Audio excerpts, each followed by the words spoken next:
افغانستان راشین بشي زرغون بشي وطن افغانستان وزرو کې مې کړه دې جانان افغانستان.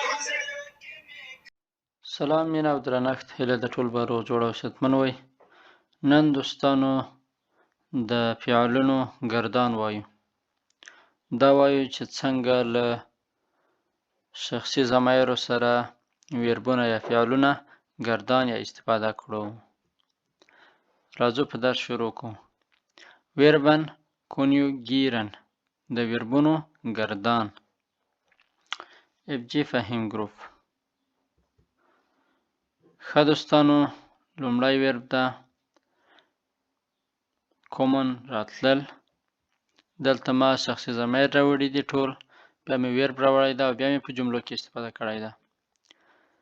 راځو لومړی شخصي ضمیر وایو. پرسونل پرونومن شخصي ضمیر. ایخ زه، دو ته، ایر هغه نر، زی هغه ښځه، اس هغه بېجانه یا بېروح.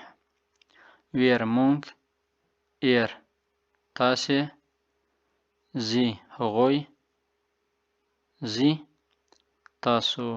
دا غټ زی چې ده داسې مفرد لپاره ده او دا وړوکی زی چې ده دا د جمع لپاره ده هغوی.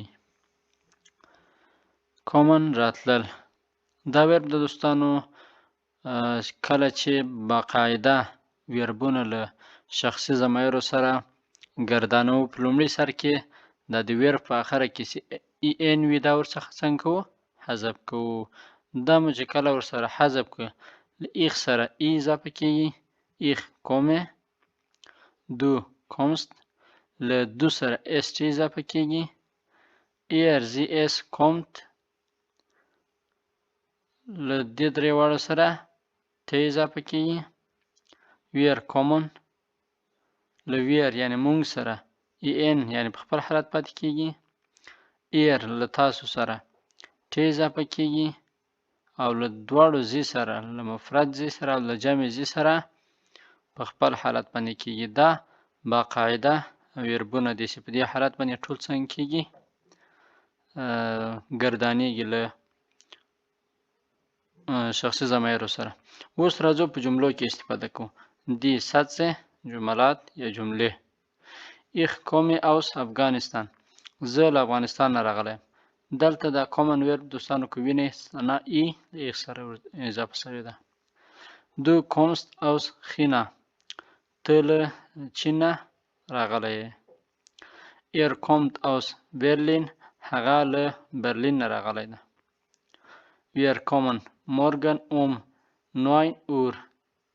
مونږ سهار په 9 بجو راځو. ایر کومت هویته نیخت. تاسې نن نه راځئ. زی کومن اوس لندن. تاسې له لندن څخه راغلي.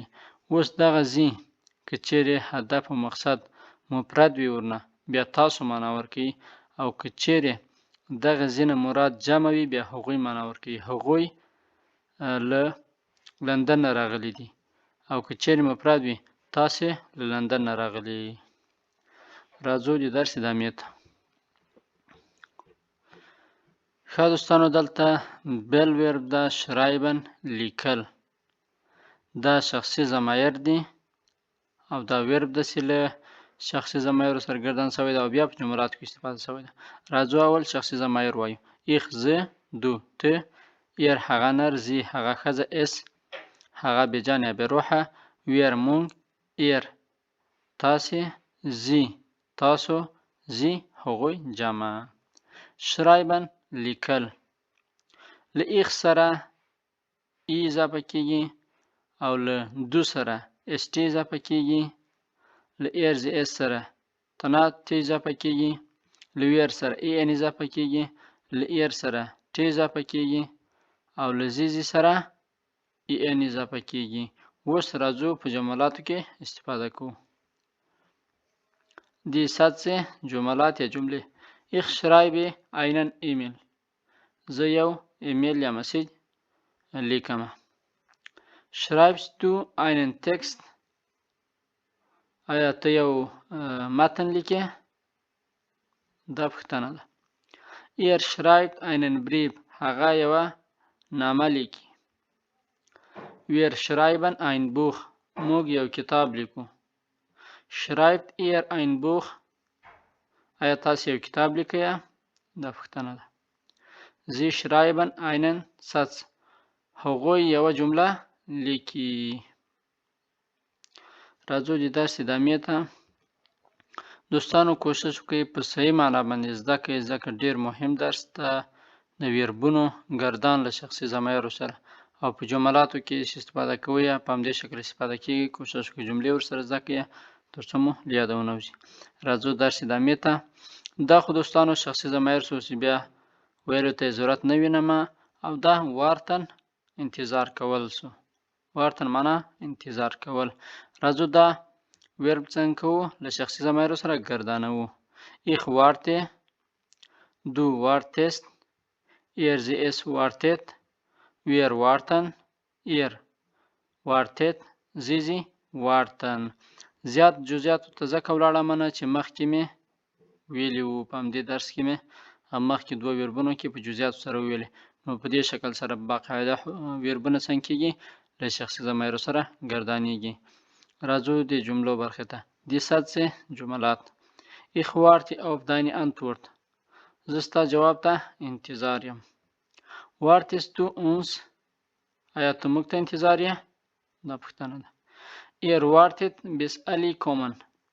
هغه انتظار کوي تر څو علي راشي. Wir warten bis 10 Uhr. موږ تر 10 بجو پورې انتظار کوو. Wartet ihr jeden Tag bis 10 Uhr. آیا تاسو هره ورځ تر 10 بجو انتظار کوئ؟ Warten Sie bitte. انتظار وکړه هیله کوم. دا و دوستانو د نن ورځې درس. کوشش وکړئ په صحیح معنا باندې زده کړئ. که کومه پوښتنه انتقاد او پیشنهاد لرئ کولی شئ د کومنټ لارې راسره شریک کړئ. تر بیا او بل درسه د الله په امان.